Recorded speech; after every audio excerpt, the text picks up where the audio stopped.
Time for another NCLEX practice question. An RN is caring for a patient recently admitted to the emergency department after a head-on motor vehicle crash. The client is unresponsive, has spontaneous respirations of 22 breaths per minute, and a laceration to the right forehead. Which of the following is the priority action at this time? Is it A. Insert a nasogastric NG tube, B. Monitor the pulse frequently, C. Keep the neck stabilized, or D. Establish IV access and start fluids? The correct answer is C. Keep the neck stabilized. Here's why. In emergency situations, especially following a traumatic event such as a head-on motor vehicle crash, the priority is to follow the ABCs of trauma care: airway, breathing, and circulation. Let's review the different answer options. Option A, insert a nasogastric NG tube, is not indicated at this moment.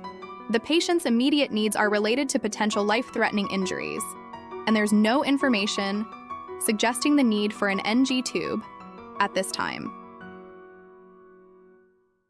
Option B, monitor the pulse frequently is important, but it is not the priority action.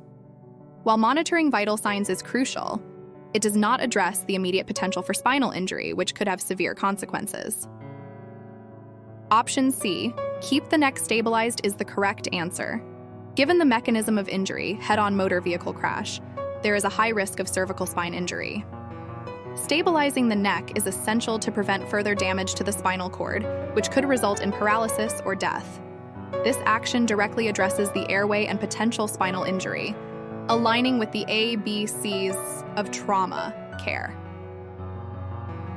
Option D, establish IV access and start fluids, is also important, especially if the patient is at risk for shock or needs medications. However, it is not the priority over stabilizing the neck to prevent further injury. By stabilizing the neck, the nurse is ensuring that the airway is maintained and preventing any further damage to the spinal cord, which is critical in this scenario. This makes option C the priority action. If you want more practice questions, check out Good Nurse. You can also take a picture of any questions you come across, and it will give you the correct answer and a detailed explanation. Study smarter, not harder.